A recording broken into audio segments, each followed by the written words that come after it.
Bismillahirrahmanirrahim. Assalamualaikum warahmatullahi wabarakatuh. Innal hamdalillah nahmaduhu wa nasta'inuhu wa nastaghfiruh wa na'udzu billahi min shururi anfusina min sayyiati a'malina. May yahdihillahu fala mudilla lahu wa may yudlil fala hadiya lahu. Asyhadu an la ilaha illallah wa asyhadu anna Muhammadan abduhu wa rasuluh la nabiyya ba'dah. Sallallahu wa sallam wa ala alihi wa ashabihi wa man ihtada bihadihi ila yaumiddin, amma ba'd. Para jamaah rahimani wa rahimakumullah, hari ini kita lanjutkan bahasan kita pada surat Al-Bayyinah. Setelah 2 kali pertemuan kita membahas surat Az-Zalzalah. Sekarang kita beranjak pada surat yang di atasnya, Al-Bayyinah. Apa makna Al-Bayyinah?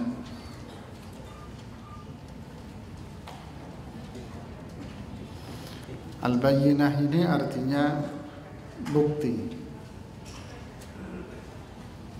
Maksud dari bukti ini adalah kebenaran. Bukti yang menunjukkan atas kebenaran. Ya, bukti yang menunjukkan atas sebuah kebenaran, bayyinah.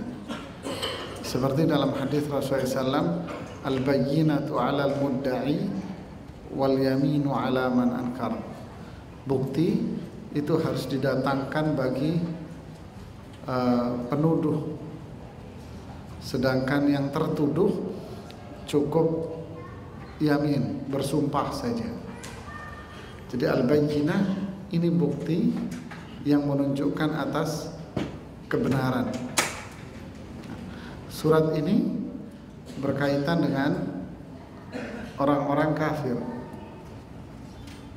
Siapa sebetulnya orang kafir itu, dan apa sebetulnya wahyu yang diturunkan oleh Allah kepada Rasulullah sallallahu alaihi wasallam.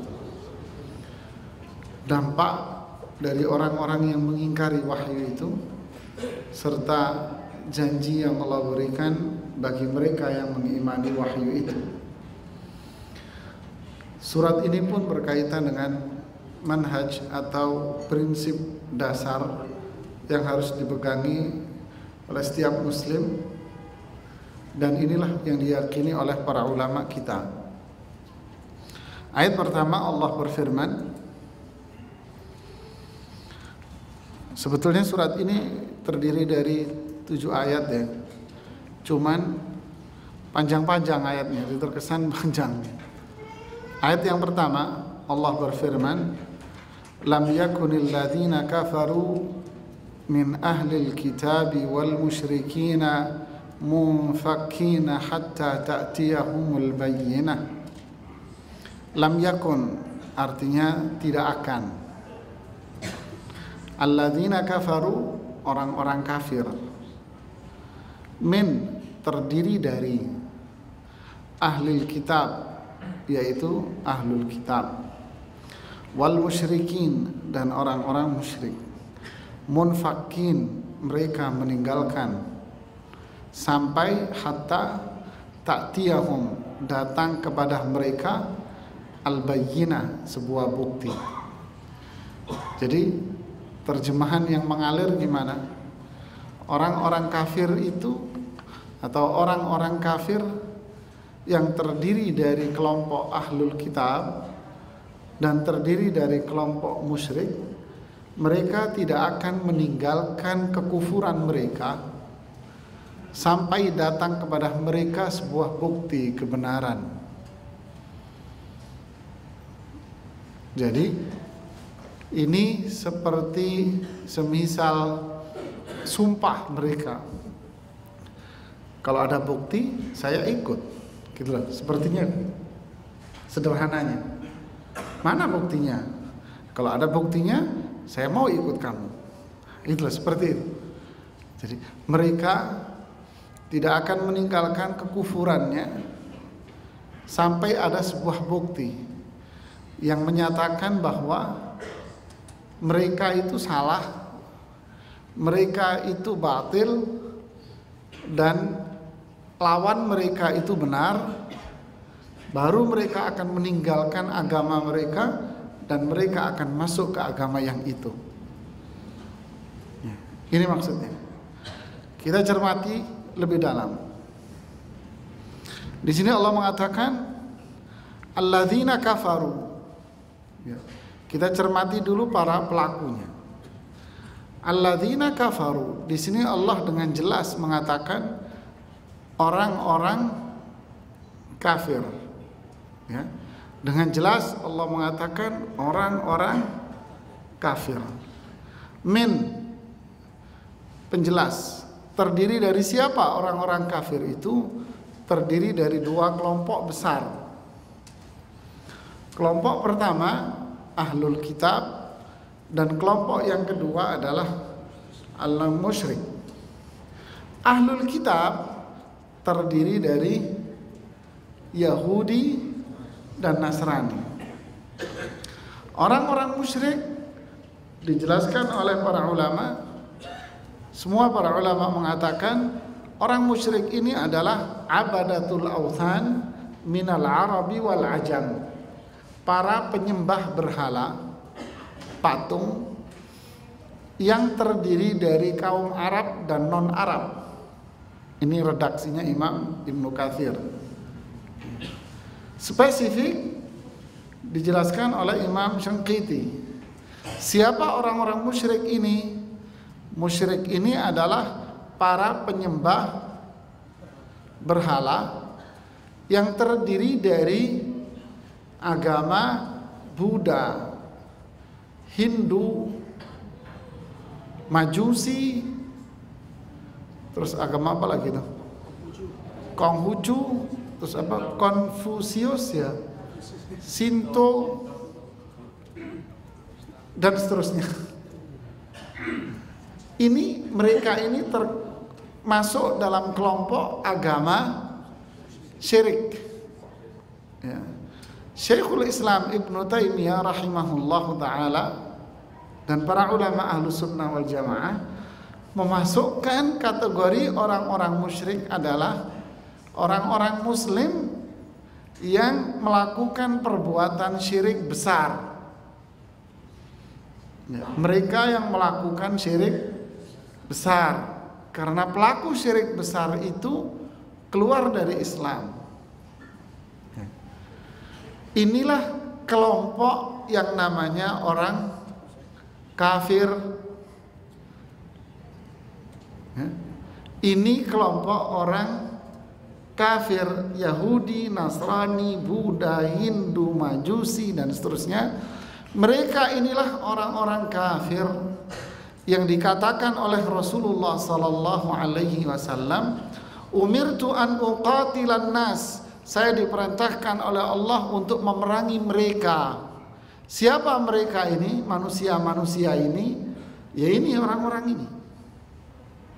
Hatta yashhadu an la ilaha illallah, sampai mereka mengucapkan, melafadzkan kalimat syahadat, dua kalimat syahadat. Wa yuqimus shalah wa yu'tuz zakah, mendirikan salat dan membayar zakat. Jadi yang dimaksud dengan an-nas, saya diperintahkan oleh Allah untuk memerangi manusia. Yang dimaksud manusia di sini adalah alladzina kafaru min ahlil kitabi wal musyrikin. Paham ya? Ini prinsip ya. Jangan terjebak dengan pemikiran liberal di sini. Bahaya. Buktinya apa? Peperangan pertama. Nah, kita kembali ke sejarah sekarang. Ya.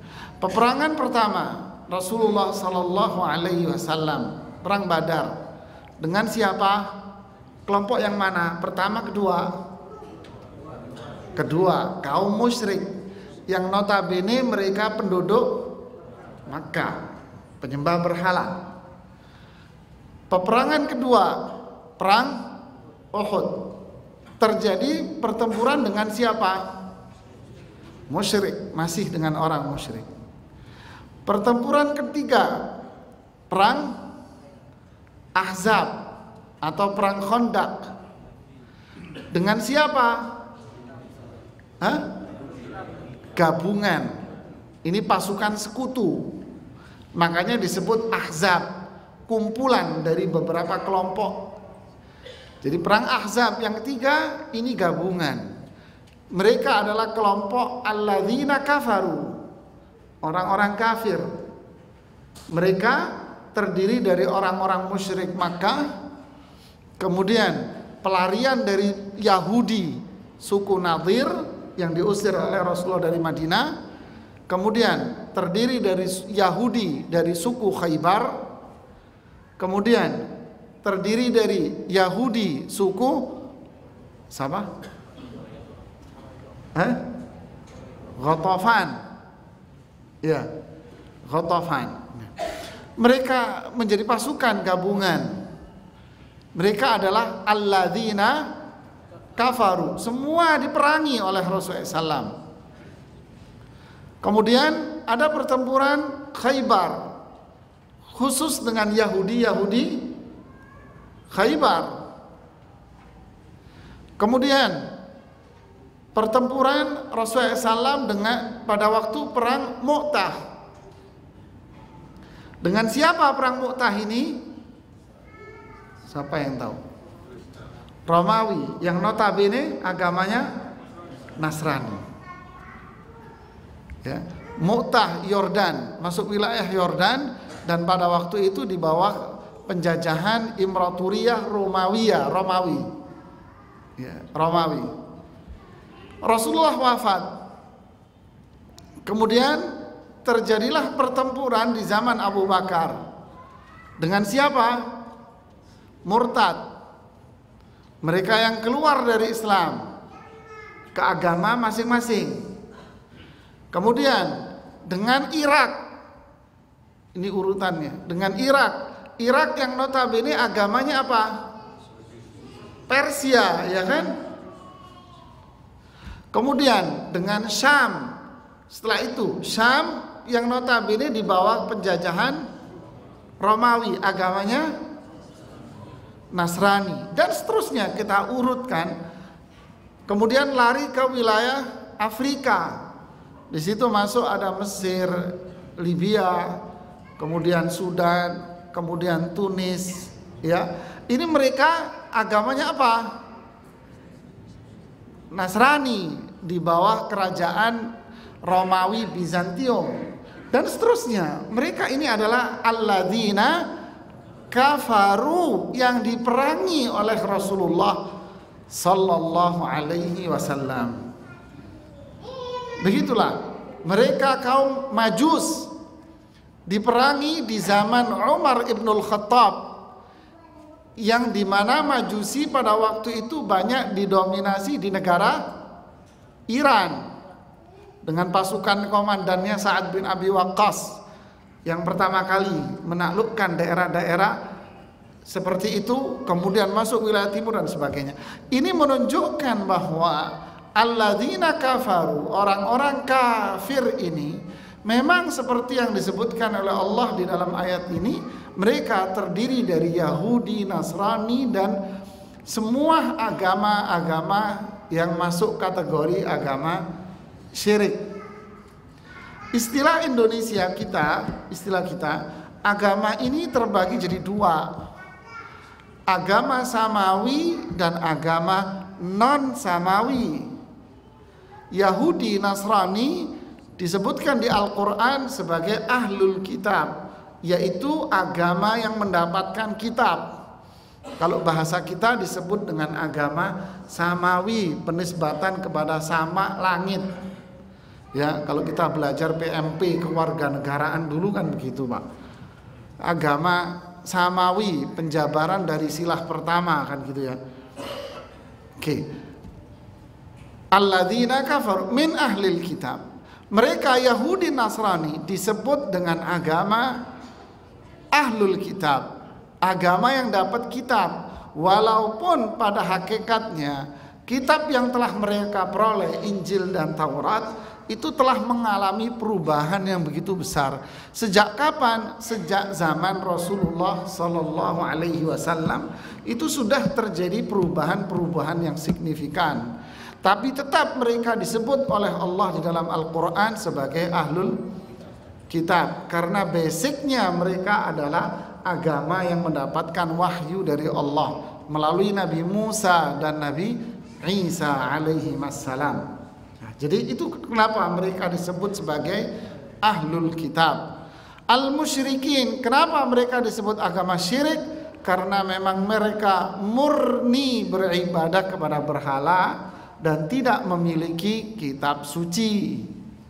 Ya, Buddha itu kalau nggak salah, kalau saya lihat ceramahnya Dr. Zakir Naik, ada 6 kitab sucinya katanya. Tambahnya nggak karuan lagi sudah. Alhasil inilah kelompok musyrik.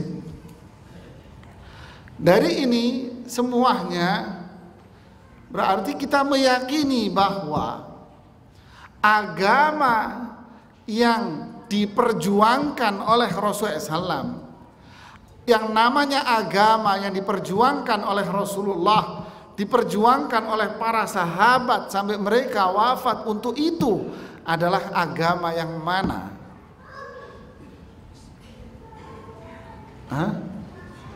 Agama yang diturunkan oleh Allah melalui malaikat Jibril kepada Rasulullah Sallallahu Alaihi Wasallam. Inilah agama Islam. Inna dina indallahi, agama yang ada di sisi Allah itu hanya agama Islam. Kemudian al-yauma akmaltu lakum dinakum, hari ini aku sempurnakan agama kalian. Agama yaitu yang telah disampaikan Allah melalui malaikat Jibril kepada Rasulullah SAW selama sekian tahun lamanya, selama 23 tahun lamanya, hingga akhir ayat ini turun. Selama 23 tahun wahyu Allah sudah diturunkan kepada Rasulullah. Inilah namanya agama. Wa atmamtu alaikum ni'mati, aku sempurnakan nikmat ini kepada kalian. Wa raditu lakumul Islam, disebutkan baru Islam. Jadi ternyata agama yang disempurnakan oleh Allah itu adalah agama Islam. Waraditu, Allah menggunakan kalimat radhiya, saya ridho Islam ini sebagai agama. Kesimpulannya, agama yang diridhoi oleh Allah, diakui oleh Allah keberadaannya semenjak Rasulullah Muhammad bin Abdullah bin Abdul Muttalib Al-Hashimi Al-Qurashi diutus sebagai Rasul, hanya satu saja, yaitu agama Islam. Ini yang diridhoi oleh Allah. Sehingga kesimpulannya, semua agama selain Islam dia masuk kategori alladzina kafaru. Faham, Pak? Rasulullah SAW mengatakan dalam hadis yang diriwayatkan oleh Imam Tirmidzi, Imam Ahmad, disahihkan oleh Syekh Albani, Rasulullah bersabda, "Lau kana Musa hayyan lama wasi'ahu illa tibai." Andai Musa itu hidup di zamanku sekarang, maka Musa tidak mempunyai kewenangan apapun kecuali dia harus mengikuti aku, berarti mengikuti agama Islam. Di riwayat yang lain, Rasulullah SAW bersabda, "Lau kana Musa hayyan, thumma taba'tumuhu wa taraktumuni la dhalaltum." Andai Musa itu hidup zaman sekarang, lalu kalian mengikuti Musa dan meninggalkan aku, sungguh kalian semua akan sesat. Tegas, tajam. Inilah Islam. Inna dina indallahil, cuman hanya satu agama di dunia. Sejak Rasulullah diutus sampai sekarang hanya Islam. Selain Islam kafir, Pak. Bukan kafir lagi, kafir, Pak. Bagaimana kita harus yakin dengan ini? Para ulama mengatakan di antara sebab iman seseorang itu gugur, sebab iman seseorang itu hilang, kapan? Membenarkan agama selain Islam, atau meragukan kekafiran mereka, atau mengatakan bahwa ajaran mereka itu baik, benar, bagus, seperti layaknya yang ada di dalam Islam. Keluar dari Islam orang kayak gini, Pak. Sering sekali kita komentar ini panjang ini. Sering sekali kita mengatakan, bukan kita mendengar, insya Allah nggak ada yang mengatakan di situ di sini. Yang punya iman tidak akan mengatakan itu. Seringkali mengatakan demikian. Orang-orang yang sering traveling ke luar negeri, ke dunia barat, seringkali mengatakan, cobalah lihat dunia barat, jauh lebih baik dan lebih tertib daripada negara Islam. Sering nggak? Ini bahaya, Pak, bisa keluar dari Islam orang kayak gini, Pak. Ya.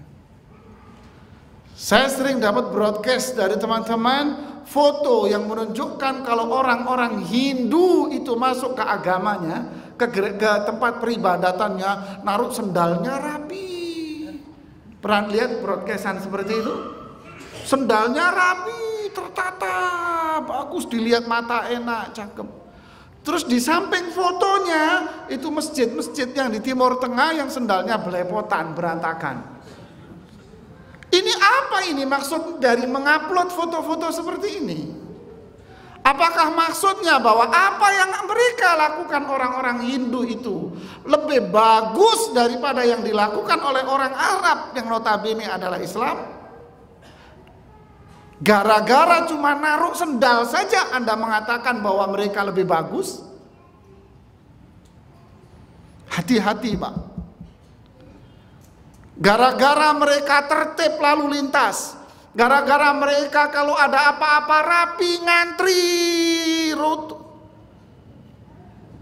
tertib dalam urusan-urusan administratif, meletakkan sesuatu rapi, meletakkan sesuatu tertib. Kemudian Anda membandingkan dengan negara Islam yang kalau apa-apa nggak rapi, lampu merah berantakan, ini itu. Kemudian setelah itu Anda membuat sebuah penilaian dan kesimpulan bahwa apa yang ada di negara Barat lebih baik daripada yang negara Islam, gara-gara cuma di lampu merah sama sendal jepit. Hati-hati nih, Pak, omongan kayak gini. Na'udzubillah, na'udzubillah. Ingatkan saudara-saudara kita yang suka ngomong seperti ini. Mereka itu adalah alladzina kafaru. Mereka orang kafir, Pak. Kita harus yakin dalam hati kita 100% bahwa Islam satu-satunya agama yang benar. Selain Islam kafir, yakin. Berarti Anda membuat justifikasi pembel bahwa kebenaran itu satu. Ya, kebenaran satu, mau apa Anda? Tidak ada yang namanya benar itu banyak, Pak. Nggak ada, Pak. Benar itu satu, Pak. Nah, kalau benar itu 2, 3, bubar perusahaan Anda, Pak. Coba lu pikir pakai logika Anda yang memiliki perusahaan di daerah sini, di antara jamaah.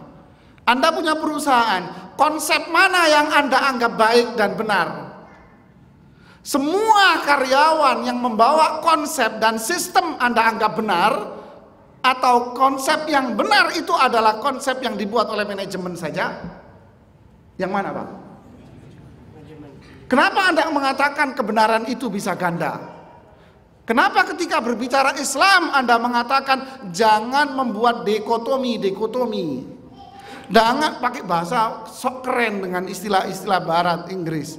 Jangan mengatakan bahwa kebenaran itu tunggal cuman Anda. Tidak. Kebenaran itu bisa diperoleh dari semua. Sekarang kenapa konsep itu tidak Anda terapkan di perusahaan Anda? Semua karyawan yang kerja di perusahaan Anda berhak membuat sistem dan sistem dia adalah benar. Kenapa nggak Anda katakan demikian?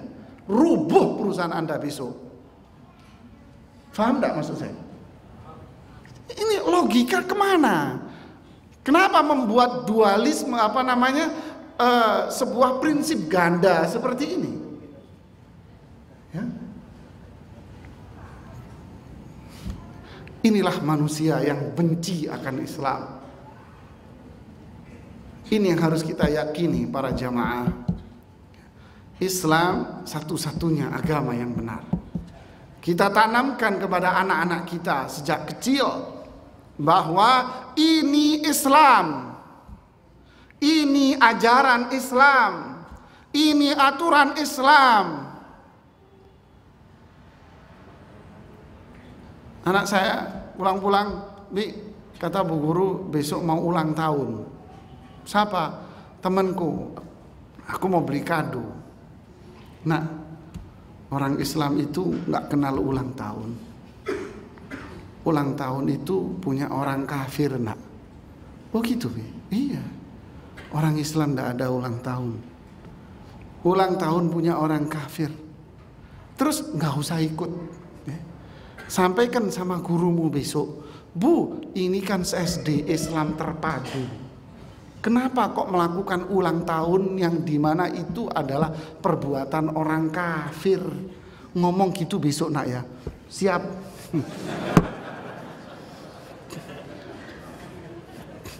Omongin besok. Malam saya pulang, gimana? Sudah Bi tadi ngomong. Gimana kamu ngomong? Ketika Bu Guru ngomong, ayo hari ini teman-teman kalian ulang tahun, kita rayakan. Saya angkat tangan, aku angkat tangan. Bu Guru, ini kan sekolah Islam. Kenapa kita merayakan ulang tahun? Itu kan punya orang kafir, Bu. Bagus, aku kasih hadiah kamu, nak. Ini tak ada pindah. Kata mamanya, aduh, diajak perang ini. Tunjukkan kita Islam benar. Terus gimana komentar gurumu? Nggak jadi Bi ulang tahunnya. Bagus kamu. Nggak jadi ulang tahunnya. Bagus. Ini harus tanamin, Pak. Islam ini agama yang benar. Subhanallah. Ini pukulan telak ini bagi mereka yang mengatakan demikian. Seperti Ulil di akun Twitternya mengatakan, bahasa halus dia mengatakan, wahai Tuhan, aku bukan orang-orang yang mengatakan kebenaran itu tunggal. Wahai Tuhan, aku bukan kelompok yang mengatakan bahwa surga itu hanya milik kelompok tertentu.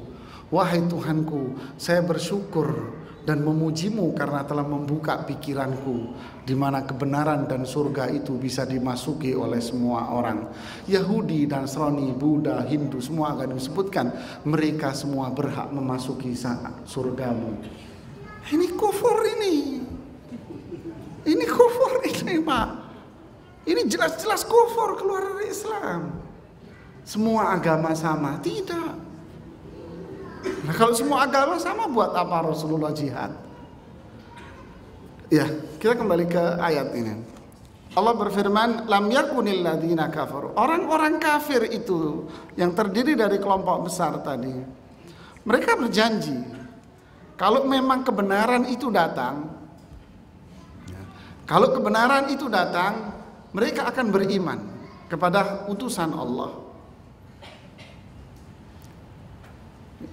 Mereka akan beriman dan mereka akan meninggalkan kekufurannya. Ini janji mereka. Hatta ta'tiyahumul bayyinah, sampai al-bayyinah itu datang. Utusan Allah datang, wahyu dari Allah turun yang menjelaskan bahwa mereka salah. Itu telah datang semua, baru mereka akan meninggalkan kekufurannya dan mau beriman. Benarkah kenyataannya janji mereka itu ditepati? Lihat kelanjutannya. Rasulun minallahi yatlu suhufan mutahharah. Bayina, bukti itu apa yang mereka tunggu? Rasulun minallah, seorang rasul dari Allah. Siapa yang dimaksud? Muhammad bin Abdullah bin Abdul Muttalib bin Hashim al-Qurashi. Rasulun minallah, bukti itu adalah diutusnya Rasulullah sallallahu alaihi wasallam dari suku Quraisy, dari keturunan Ismail, Arab, bukan keturunan Israel. Rasul itu yatlu suhufan mutahharah. Rasul itu akan membacakan suhuf, lembaran-lembaran yang suci, yaitu Al-Quran. Fiha kutubun qayyimah. Di dalam lembaran-lembaran itu ada kutub. Yang dimaksud kutub di sini adalah maktub, tulisan-tulisan qayyimah yang benar. Di sini Allah mensifati Al-Quran dengan sifat yang sangat-sangat mulia. Pertama apa? Mutahharah. Yang kedua qayyimah. Apa mutahharah itu? Suci. Al-Quran ini suci dari Allah. Kemudian Al-Quran ini qayyimah. Qayyimah apa? Qayyimah ditafsirkan oleh para ulama tafsir adalah adilah, mustaqimah. Tulisan-tulisan, hukum-hukum yang terkandung di dalam Al-Quran ini semuanya adil. Semuanya benar. Semuanya bijaksana. La raiba fi dzalikal kitabu la raiba fi. Tidak ada keraguan di situ. Isinya maupun sisi sumbernya tidak diragukan lagi. Jadi jangan coba-coba meragukan isi Al-Quran. Baik sebagian satu atau sebagian hukum, apalagi keseluruhannya. Atu'minuna bi ba'dil kitabi wa takfuruna bi ba'd. Apakah kalian beriman dengan sepenggal dan kufur dengan yang lainnya? Apa kelanjutannya? Fama jazaul kafirin. Tahukah kamu apa balasan orang kafir? Berarti kalau ada orang mengambil Quran sepenggal, kenapa? Cocok sama dirinya, diambil. Ya nggak cocok, habis dikritisi Al-Quran. Habis dikritisi Al-Quran karena nggak cocok. Sehingga Al-Quran harus dibumikan. Bahasa orang sosiolog kan dibumikan. Maksudnya apa? Disesuaikan dengan kondisi masyarakat setempat. Sehingga muncullah fakultas-fakultas Islam Jawa. Ya. Jurusan Islam Jawa, Fakultas Usuluddin, di salah satu universitas, nggak usah saya sebutkan. Fakultas Usuluddin jurusan Islam Jawa. Saya dialog sama dosennya, lama ngobrol sama dosennya. Kita harus bumikan Islam ini. Maksudnya dibumikan apa Pak? Disesuaikan hukum yang ada di Al-Quran dengan budaya dan moral masing-masing. Ini yang mau dilamparkan ke masyarakat kita. Muncullah kelompok jin ifrit. Kan gitu kan Pak? Ini budaya lama sudah, sisi sekolahan. Mau dimunculkan kurikulum yang sesuai dengan budaya. Kurikulum sekolah yang sesuai dengan budaya ini gagal. Gagal dulu ini munculkan. Begitulah skenario yang sudah lama. Atau anggap personal sudah. Menerima sebagian hukum, menolak sebagian hukum yang lain. Kenapa? Karena tidak sesuai dengan keinginan. Seorang ibu-ibu mengatakan kepada saya, pada konteks ilmu waris. Ini yang saya ingat di benak saya. Ibu itu mengatakan, Ustadz, Allah tidak adil. Terang-terangan dia ngomong, Allah itu tidak adil, Ustadz. Kenapa ibu? Masa seorang istri hanya dikasih bagian cuma 1/8? Yang menemani ini suami, mulai dari dia kere sampai dia kaya raya seperti ini kan tidak lepas dari jasa seorang istri. Dalam hati saya, turunannya Korun rupanya. Kenapa? Kan persis omongannya Korun. Korun ngomong apa, Pak? Innama utituhu ala ilmi. Saya dapat harta ini kan karena kepandaian saya, karena peran serta saya sebagai seorang istri. Oh, ponakannya ini dalam hati saya. Tapi nggak saya ucapin, Pak, tambah ngamuk, Pak. Terus dia menuduh Islam. Bahkan dengan tegas dia mengatakan Allah tidak adil. Kenapa dia mengatakan demikian? Banyak orang semisal dengan dia. Karena hawa nafsunya tidak bisa terpenuhi. Dia tidak bisa mendapatkan itu. Poligami, tidak adil itu poligami. Kenapa? Karena perempuan tidak suka di poligami. Saya sering mengatakan kepada ibu-ibu, ibu-ibu, kalau ibu-ibu tidak mau suami ibu menikah lagi, itu manusia, Bu. Tapi kalau ibu mengatakan gara-gara ibu tidak mau suami ibu menikah lagi, itu poligami, itu nggak benar. Ini bukan manusia, Bu, saya bilang. Hati-hati, bisa kufur ibu. Kita wajib menerima hukum Islam yang disebutkan di dalam Al-Quran dengan jelas. Jelas-jelas itu adalah hukum Al-Quran. Menolak kayak perhitungan waris, menolak jilbab. Dengan mengatakan jilbab yang ada di Al-Quran itu cuma untuk orang Arab. Berarti semua hukum yang ada di Al-Quran untuk orang Arab dong. Kenapa?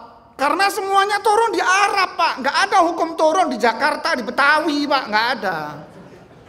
Nggak ada hukum turun di Jakarta Selatan, di dekat rumahnya dia sono. Nggak ada, Pak.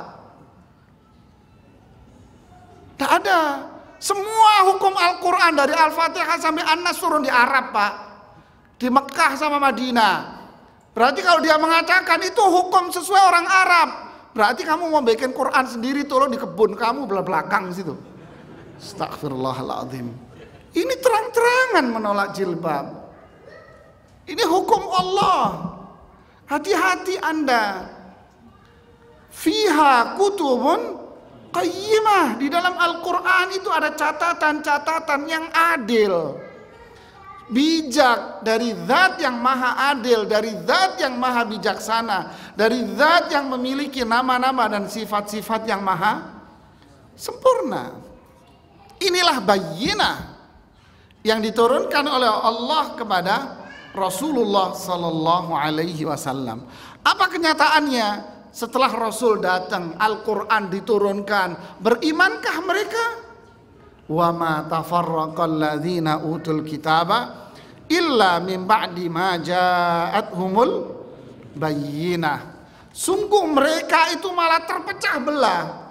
Justru setelah Quran turun, adanya sunnah Nabi yang sangat jelas, sudah ada gambaran real, surah mujassamah bahasa Ibnu Katsir, gambaran real, konkret akan penerapan Islam, malah justru di sini akan muncul kelompok-kelompok yang begitu banyak. Wala takunu kalladzina tafarraqu wakhtalafu min ba'di ma ja'atumul bayyinat. Jangan kamu seperti orang-orang itu.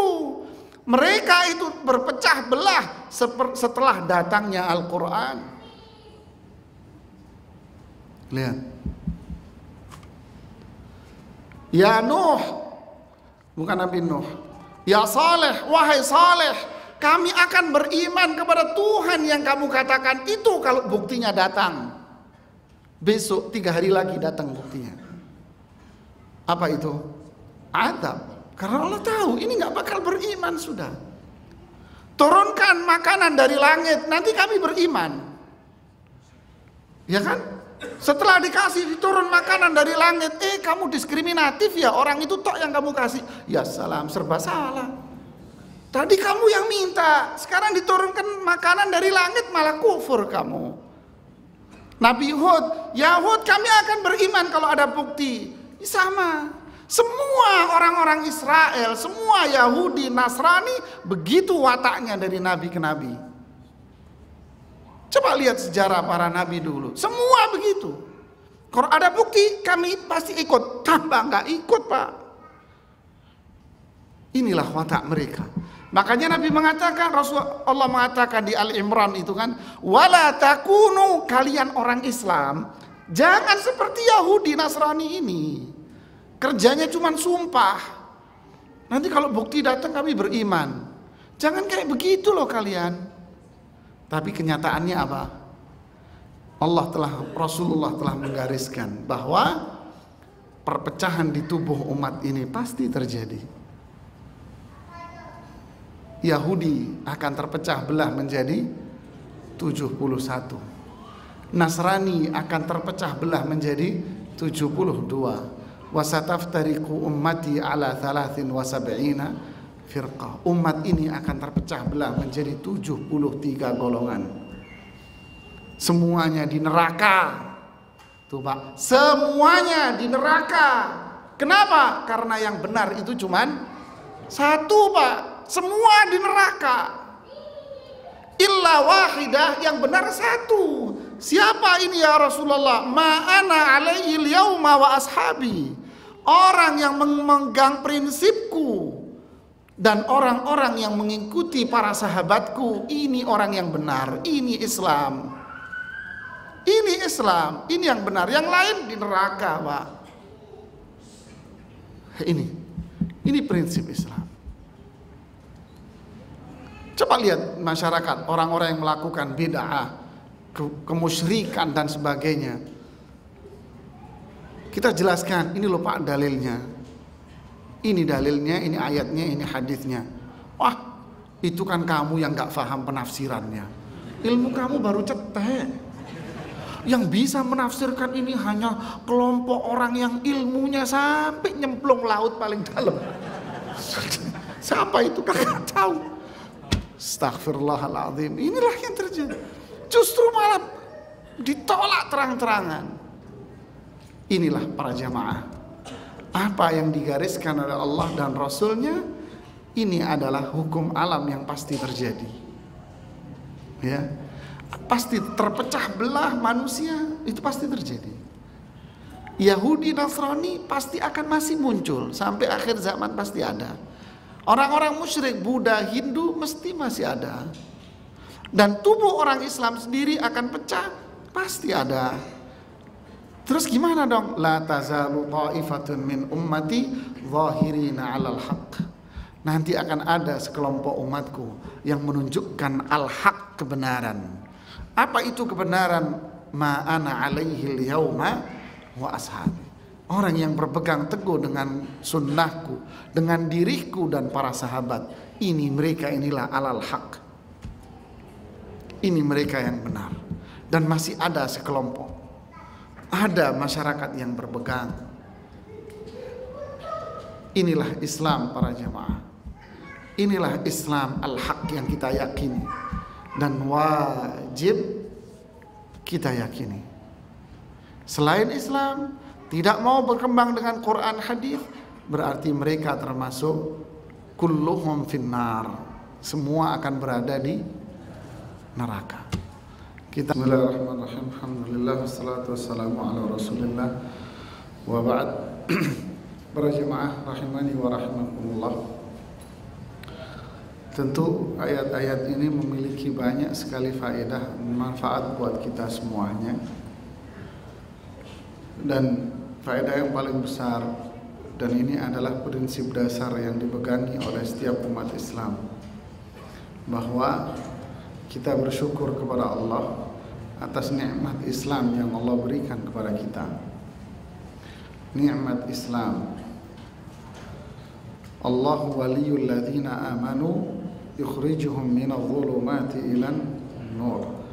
Allah penolong bagi orang-orang yang beriman. Allah yang menyelamatkan mereka dari kegelapan menuju cahaya.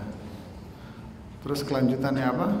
Wa ammal ladzina kafaru. Tuh, muncul lagi kan. Wa ammal ladzina kafaru, orang-orang kafir itu siapa penolongnya? Penolong mereka adalah setan-setan.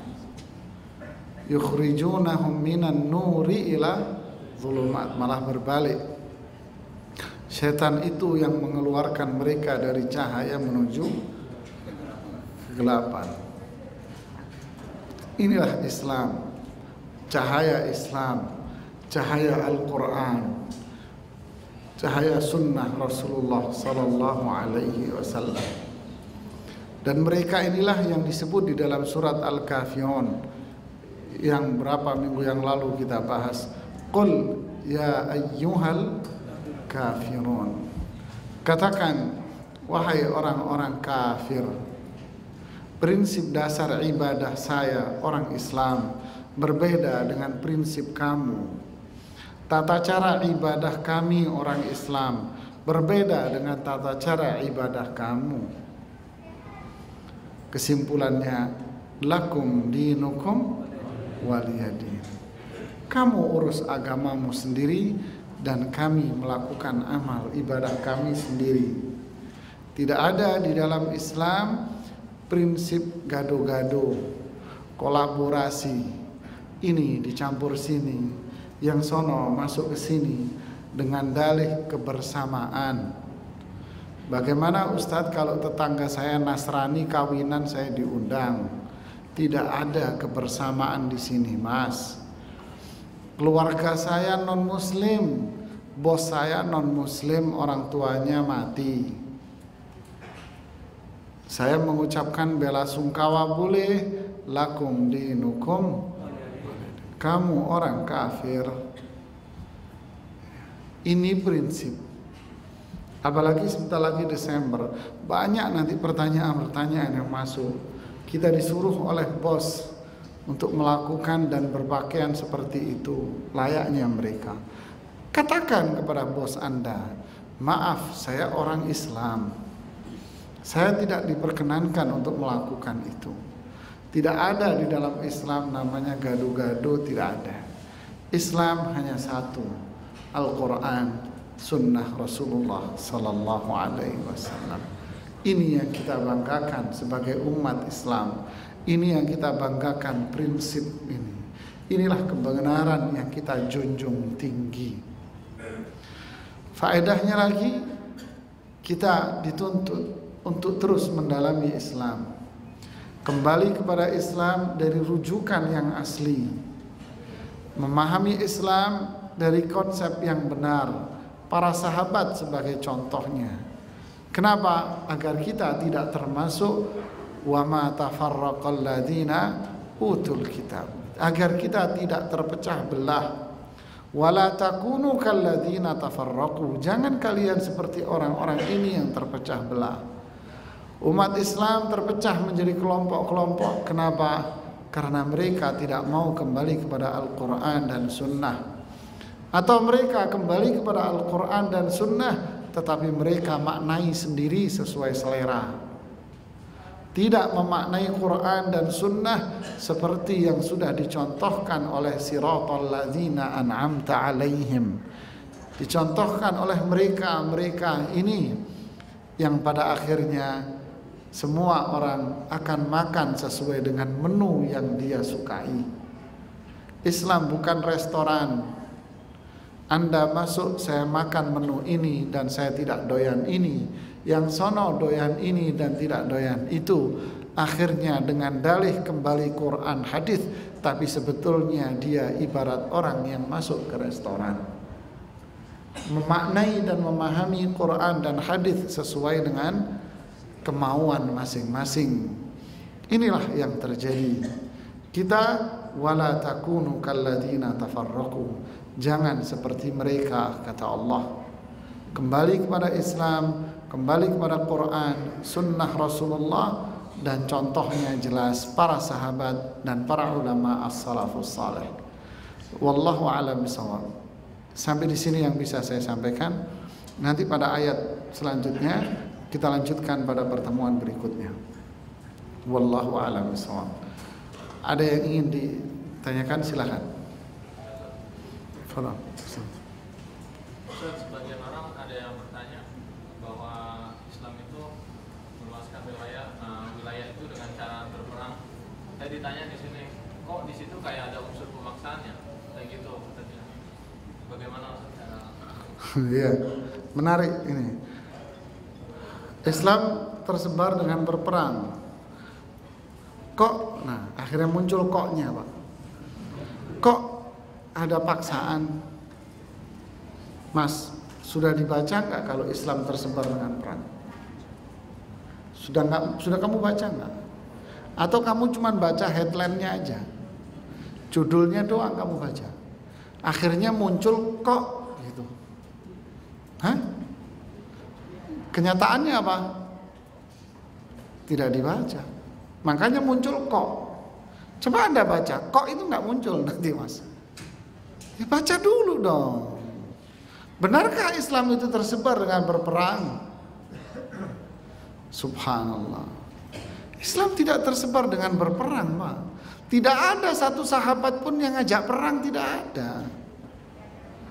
Mereka itu ekspansi dakwah menyebarkan Islam. Mereka menyebarkan Islam. Orang yang menyebarkan Islam itu pasti akan mendapatkan 1001 macam rintangan. Sehingga mereka harus dibekali dengan berbagai macam kekuatan. Mereka menyebarkan dakwah. Apa pesan Rasulullah Sallallahu Alaihi Wasallam kepada para sahabatnya? Satu, ajak mereka untuk memeluk Islam. Jika mereka tidak mau dengan Islam, maka suruh mereka hidup damai di bawah kekuasaan Islam. Kok bisa begitu? Iya, Islam yang paling benar. Islam yang diakui oleh Allah. Islam satu-satunya agama yang diizinkan diridhoi oleh Allah. Kamu harus ikut aturan agama yang diizinkan oleh Allah. Mau gak hidup damai di bawah naungan Islam? Mau. Ya kasihlah upah mereka sebagai menjaga kalian, yang disebut dengan jizyah. Kalau mereka tidak mau, namanya ngajak perang. Kamu ngajak perang. Surat yang ditulis Khalid bin Walid 3 baris, Mak. Nggak doyan ngomong beliau. Raja Persia, masuk Islamlah kamu. Kamu akan tenang, damai, bahagia. Jika kamu tidak mau, bayarlah jizyah. Sebagai bentuk kamu tinggal di bawah kekuasaan Islam. Jika kamu tidak mau, kami datang cari mati. Titik. Deh, mau apa kamu ya? Terima Islam apa enggak? Mereka datang mau dakwah. Begitulah semua para sahabat. Bukan datang lalu diserang, tidak. Mereka datang mau dakwah. Banyak para sahabat yang memasuki negara-negara itu tanpa berperang. Tanpa berperang. Seperti siapa? Seperti Amr ibn As. Ketika beliau menaklukkan di daerah Afrika, beliau masuk beberapa kota-kota yang ada di situ tanpa perang, disambut dengan gembira. Sahabat Abdullah bin Sa'ad bin Abu Sarh menaklukkan wilayah Tunis yang berperang cuma 1-2 negara, 1-2 kota. Sisanya dengan senang hati menerima kedatangan umat Islam. Bahkan mereka mengatakan kami nanti kedatangan Islam. Bayangkan, tanpa berperang. Muawiyah bin Abi Sufyan ketika menaklukkan wilayah Kubrus atau Siprus itu, kepulauan Siprus itu, mereka tidak mau awalnya menerima Islam, dikepung wilayahnya oleh Muawiyah. Akhirnya mereka pun menyerah, membuat perjanjian damai dengan Islam? Dibiarkan sama Islam. Dibiarkan sama Muawiyah. Kenapa? Karena kamu terima damai dengan Islam. Setelah berapa tahun kemudian mereka menyalahi aturan. Mereka mengingkari janjinya. Mereka kerjasama dengan pasukan Romawi untuk menggulingkan kekuasaan Utsman bin Affan. Balik lagi Muawiyah datang ke situ. Disitulah baru terjadi perang. Kenapa? Kamu ingkar janji. Begitulah seterusnya yang terjadi dengan Islam. Di wilayah-wilayah mereka mau dakwah, Pak. Khalid bin Walid ketika menaklukkan wilayah-wilayah semenanjung wilayah Libanon, mereka banyak kota-kota yang dimasuki oleh Khalid itu dengan damai tanpa perang. Wilayah Damaskus yang diduduki oleh Abu Ubaidah bin Jarrah, di situ terjadi dengan kedamaian. Hims yang diduduki oleh Yazid bin Abi Sufyan, banyak ya akhi wilayah-wilayah itu tanpa berperang. Mereka hanya baca headline-nya doang. Oh, peperangan, penaklukan negara-negara. Oh, perang berarti ya. Kok kesan kok muncul kok deh akhirnya. Itulah. Ya. Fadal, ada lagi. Assalamualaikum warahmatullahi wabarakatuh. Assalamualaikum. Saya mau bertanya apa yang dikatakan Ustaz tadi, masuk Islam itu artinya damai, artinya adanya ke surga. Karena cuma satu agama yang benar, agama Islam. Nah, yang mau saya tanyakan mengenai orang-orang Islam, 1 minggu sekali sholat Jumat doang, terus 1 tahun sekali sholat hari raya doang, itu masuknya ke golongan mana? Yang pertama. Terus yang kedua mengenai pimpinan saya di Kalimantan itu orang non muslim, orang kafir, tapi bukan main baiknya dengan orang muslim, ustadz, kiai itu ini diakui selama 10 tahun. Dan dia itu membangun bagi orang-orang muslim, membangun rumah, tempat-tempat tinggal dengan makanannya. Makanya dia lama itu jadi pemimpin. Terus yang saya tanyakan, orang kita yang muslim ini tadi, tapi bukan semuanya. Orang yang muslim itu tadi nggak bertahan lama di sana. Karena apa? Karena dia jahil dengan ini tadi, dengan masyarakatnya. Nah, yang mau saya tanyakan dengan Ustadz itu termasuk golongan mana? Terima kasih. Assalamualaikum warahmatullahi wabarakatuh. Assalamualaikum. Orang Islam tapi tidak sholat. Pohon buah, Pak. Kadang ada buah itu jadi bisa gede, manis. Ya kan, Mas? Ada satu pohon tapi buahnya jadi kecil terus asam. Ada nggak? Sering kan? Sering. Begitulah umat Islam. Ada umat Islam yang taat, ada umat Islam yang maksiat. Kesalahan individu jangan dikatakan itu sebuah kesalahan sistem. Orang manajemen bilang begitu. Ini hukum manusia. Ya, kesalahan individu yang sering disebut dengan ini human error ini, Pak. Ini kesalahan individu. Terus Anda generalisir menjadi kesalahan sebuah konsep sistem? Kan tidak. Yang salah umat Islam, individunya. Kemudian Anda mengatakan demikianlah Islam. Ya kagak bijak Anda berpikir. Yang maksiat, yang salah orang Islamnya. Tapi konsep Islam tetap baku yang ada di Al-Quran dan Sunnah Rasulullah SAW. Yang kedua, sekarang ada kelompok-kelompok atau pemimpin-pemimpin yang notabene mereka non-muslim menunjukkan sikap positifnya kepada mereka. Kenapa? Ini yang disebut dengan ada udang di balik rempeyek ini, Pak. Kan nggak ada, mereka nggak ada niatan baik, Mas. Kan di surat Al-Kafirun itu kan jelas, la a'budu ma, prinsip ibadah yang aku lakukan, umat Islam yang kerjakan, itu berbeda dengan prinsip ibadah kamu. Prinsip umat Islam dalam beribadah apa? Ikhlas karena Allah. Ini penafsiran yang dikuatkan oleh para ulama. Sedangkan kamu beribadah tidak sama dengan prinsip saya. Prinsip ibadah kamu itu syirik, menyekutukan Allah, tendensi duniawi. baik begini, ada udang di balik rempeyek Pak di situ Pak. Ada sesuatu yang dia pendam, yang dia inginkan. Ketika yang dia inginkan itu dapat, Anda ditendang. Sekencang-kencangnya Anda akan ditendang. Ketika dia butuh lagi, Anda diselamatin lagi. Nggak butuh lagi, tendang lagi. Terus begitu Pak. Nah orang kita kalau kalau sudah dikasih itu sudah nggak enak Pak.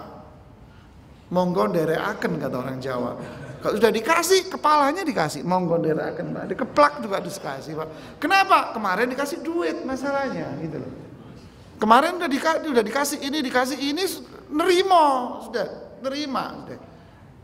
Inilah kekurangan kecerdasan yang ada di kita ya. Ada pertanyaan lagi? Silakan Pak. Assalamualaikum.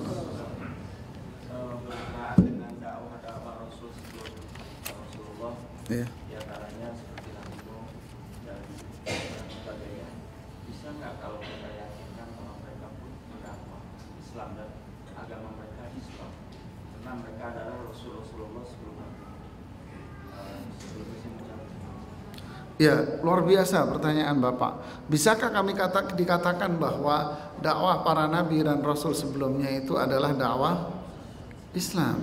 Ini kelanjutan pembahasan pada ayat setelahnya, Pak. Wa ma umiru illa liya'budullah. Nanti akan kita jelaskan apakah prinsip ayat ini hanya prinsip yang dipegang oleh Rasulullah SAW saja, atau memang ini yang dibawa oleh para nabi dan rasul terdahulu. Lantas katanya setiap nabi punya syariat sendiri. Sisi mananya?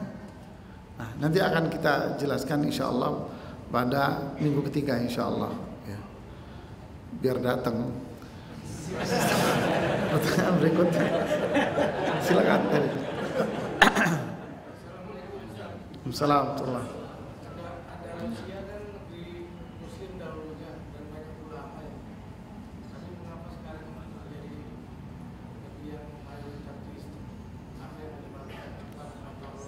Ya, bagus Pak.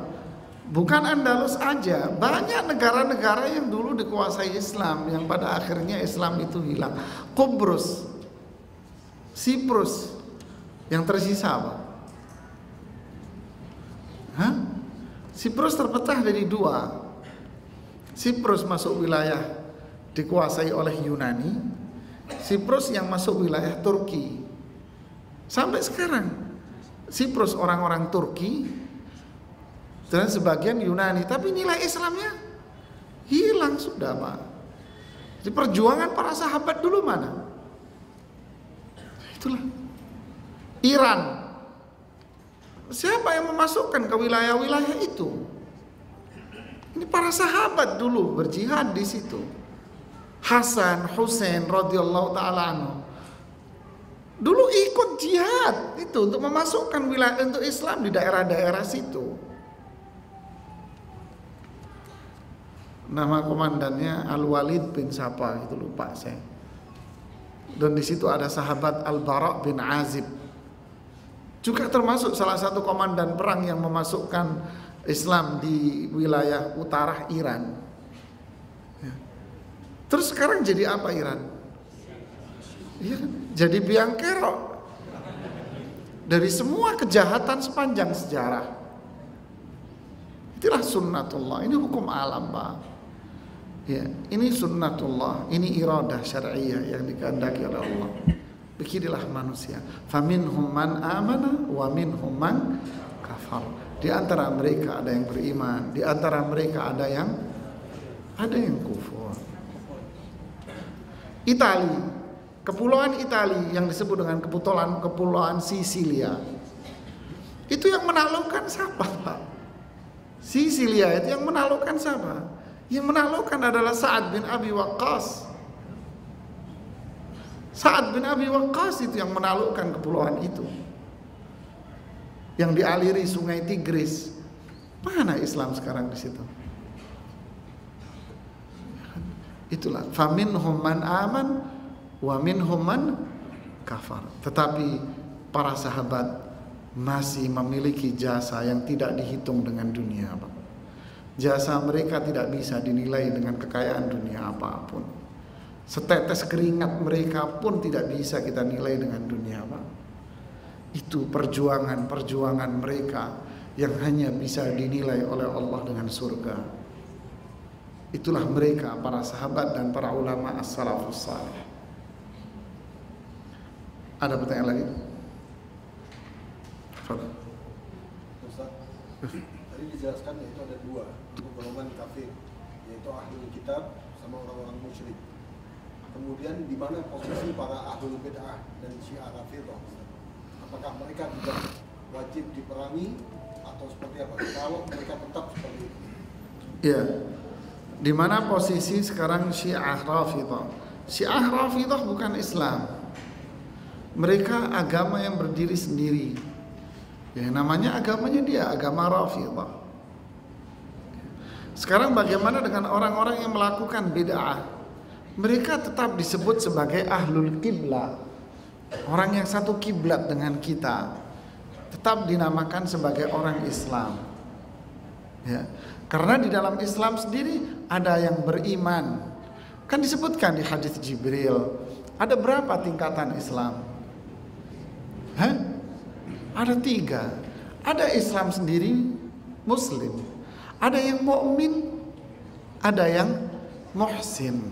Kan gitu di tingkat yang diajarkan malaikat Jibril kepada para sahabat Rasulullah SAW. Ini ada orang sampai tingkatan Islam saja, dia tidak menunjukkan keimanannya.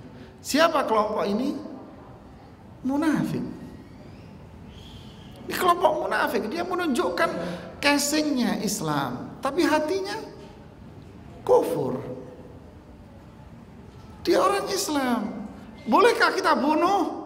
Ketika Umar datang dan para sahabat tahu bahwa ternyata yang memprovokasi terjadinya pertempuran dengan suku Quraidah, kemudian yang mengadu domba sahabat Muhajirin dengan Ansar hingga nyaris terjadi pertempuran, kemudian yang menfitnah Aisyah berbuat zina, itu adalah biang keroknya walladzi tawalla kibarahu falahu adzabun azim. Biang kerok dari semua itu akan diadab oleh Allah. Tahu semua sahabat, ternyata yang melakukan itu adalah Abdullah bin Ubay bin Salul, tokoh munafik. Umar datang, ya Rasulullah, wahai Rasulullah, izinkan aku untuk menggorok lehernya. Kata Rasulullah apa? Jangan, dia orang Islam. Nanti musuh Islam bilang Muhammad bunuh temannya sendiri. Tidak lama setelah itu tersiar berita bahwa Rasulullah SAW akan mengizinkan para sahabatnya untuk membunuh Abdullah bin Ubay karena kasus fitnah terhadap Aisyah itu. Putranya Abdullah bin Ubay yang namanya Abdullah juga, Abdullah bin Ubay bin Salul, datang menemui Rasulullah SAW. Seperti yang disebutkan sama Profesor Mahdi Rizqullah di bukunya Sirah Nabawiyah itu. Apa kata anaknya? Wahai Rasulullah, jika saya mendengar engkau akan mengizinkan membunuh Abdullah bin Ubay ayahku, jika engkau mengizinkan untuk dibunuh ayahku, jangan kau izinkan siapapun. Biarkan aku yang menggorok leher bapakku sendiri ya Rasulullah. Kata Rasulullah, jangan nak, jangan. Bapakmu orang Islam nak, jangan. Ini mas, Muslim, ya? Tapi munafik. Orang yang berbuat bid'ah, bid'ah kan macam-macam. Ada yang bid'ah menjadikan dia kufur, keluar dari Islam. Seperti bid'ahnya siapa? Syiah. Seperti orang-orang Khawarij, Mu'tazilah, Murji'ah. Tapi ada bid'ah yang termasuk bid'ah amali, bid'ah perbuatan. Apa itu? Yasinan, tahlilan. Ini kan bid'ah perbuatan. Tidak menjadikan pelakunya itu keluar dari Islam. Dia orang Islam, tapi orang Islam yang berbuat dosa besar. Terus bagaimana sikap kita? Dinasehatin, jangan dicaci maki, jangan dipojokin. nasehatin dia. Ini sikap akhlak Islam. Inilah kesantunan yang ada di dalam Islam. Tegas itu bukan berarti kasar, Pak. Tegas dibingkai dengan mawar-mawar putih yang indah, harum semerbak wangi, Pak. Sehingga orang itu melihat keindahan Islam, tapi tegas. Apa itu ahlul bid'ah? Nggak disalamin, lewat cuek. Ya mereka juga kan berbalik, katanya aktif ngaji. Kok begitu akhlaknya? Kan bubar semua akhirnya, Mas. Tetap tunjukkan akhlak Islam. Tunjukkan. Ketika Abu Sufyan pertama masuk Islam, sahabat tidak tahu. Apa katanya Ubadah bin Samit sambil mengendari di atas kudanya? Dia lihat di situ ada Abu Sufyan yang berdiri di samping tendanya Rasulullah Sallallahu Alaihi Wasallam, dan di situ ada Abbas bin Abdul Muttalib paman Rasulullah. Sambil datang dengan mengendarai kudanya, dia berteriak dengan suara keras mengatakan, "Al-yaum yaum malhamah." Hari ini waktu kita untuk nyincang-nyincang daging orang. Enggak main, Pak. Rasulullah keluar dari tendanya. Apa kata Rasulullah? Hari ini hari kasih sayang. Kita mau masuk kota Makkah dengan membawa kasih sayang. Kita datang untuk memuliakan Ka'bah. Bukan itu. Wahai Ubadah, kamu jangan jadi komandan perang. Pak, ini Islam tegas. Tapi saya dikasih tahu beberapa jamaah lewat pertanyaan tulis di salah satu majlis daerah Pondok Kopi. Ustadz, mohon nasihati beberapa ikhwan, SMS maaf. Ikhwan yang aktif ngaji, ternyata di kampungnya tidak ada sikap ramah sama masyarakat. Nggak mau senyum sama orang, nggak mau salam sama orang. Terkadang sholat di masjid yang di sebelahnya nggak mau karena kunut. Saya bilang, apa ini ya akhi? Ini bukan akhlak Islam. Afshus salama bainakum, sebarkan salam di antara kalian. Sebar senyum kalian, tapi jangan sama cewek-cewek terus senyum-senyum terus ngomong sunnah. Ini ngawur namanya. Sunnah Ustaz, sunnah apaan? Palelu sunnah. Sama cewek-cewek sunnah. Tebarkan senyum, salam sama orang. Sholat kamu di situ, kunut Ustaz, enggak apa-apa. Ini masalah khilafiyah ya akhi. Khilafiyah, sholat di situ, tunjukkan Islam Anda.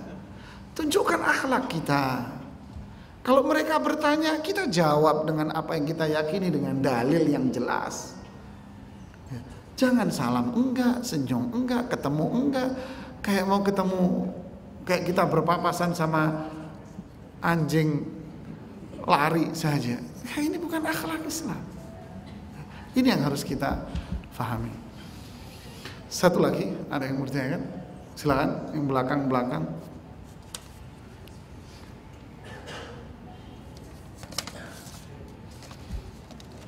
Silakan. Assalam.